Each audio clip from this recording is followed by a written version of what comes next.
بسم اللہ الرحمن الرحیم۔ حضور علیہ السلام جب تشریف لائے تو اس سے قبل کائنات میں ہر سمت اندھیرا ہی اندھیرا تھا، ظلمت ہی ظلمت تھی اور کفر ہی کفر پھیلا ہوا تھا، لیکن میرے حضور کے چہرے کے انوار سے اتنی روشنی نکلی کہ ہر سمت اجالے ہی اجالے ہو گئے۔ شیخ سعدی کی ربائی ہے نا، بالغ العلا بکمالہ ہی، تو اس میں دوسرا مصرع ہے کشفت دجا بجمالہ، تو اس کا مطلب یہ ہے کہ حضور کے چہرے کی چمک سے ساری ظلمتیں مٹ گئی۔ آفتاب زندگی کی ایک شعاع اولی، نور سے تیرے فلک روشن درخشاں ہے زمیں، تیری ہستی روشنی کا ایک حسین مینار ہے، ہر کرن جس کی نشان منزل دنیا و دین، تیری نظروں نے تراشے ظلمتوں سے آفتاب، پاؤں تیرے چوم کر ذرے بنے ماہ مبین، اے غریبوں کے سہارے، اے یتیموں کی مراد، محسن انسانیت تجھ سا کوئی نہیں۔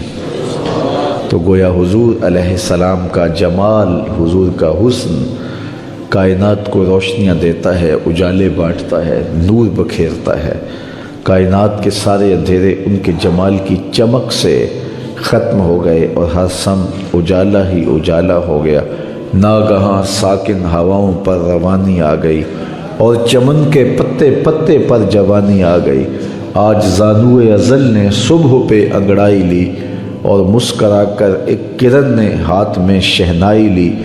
مخزن اسرار قدرت کے امی پیدا ہوئے، غل ہوا دنیا میں ختم المرسلین پیدا ہوئے۔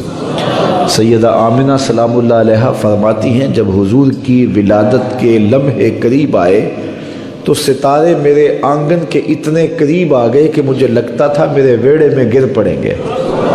اور فرماتے ہیں جو ہی حضور کی ولادت کے لمحے آئے، سیدہ آمنہ سلام اللہ علیہا فرماتی ہیں خرج منی نور ادا لہو قصور الشام، میرے بطن سے ایسا نور نکلا، اس کی روشنی اور اس کی چمک اتنی تھی، میں یہاں بیٹھی مکے میں تھی، شام اور بصرہ کے محلات مجھ کو نظر آنے لگے۔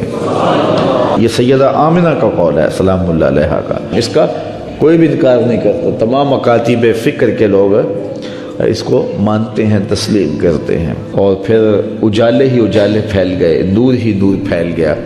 سیدہ عائشہ رضی اللہ تعالیٰ عنہ اس چمک کی کہانی سناتے ہوئے فرماتی ہیں کہ میں ہاتھ میں سوئی لیے کچھ سی رہی تھی کہ میرے ہاتھ سے سوئی گر گئی، اور حضور کے گھر میں جو دیا ہے اس میں جلانے کے لیے تیل بھی نہیں تھا، تو میں پریشان ہوئی کہ اب گمی ہوئی سوئی کیسے ملے گی۔ ایسے میں حضور تشریف لائے تو میں نے عرض کیا تو حضور مسکرا پڑے، جس کی تذکیر سے روتے ہوئے ہنس پڑے، اس تبسم کی عادت پہ لاکھوں سلام۔ تو کہا حضور مسکرا پڑے۔ اب اگلے لفظ سیدہ کے سنیے، فرماتے ہیں فَتُبُيِّنَتِ الْعِبْرَةُ بِشُعَاعِ نُورِ وَجْهِهِ، ایسی روشنی آئی کہ میں نے گمی ہوئی سوئی کو تلاش کر لیا۔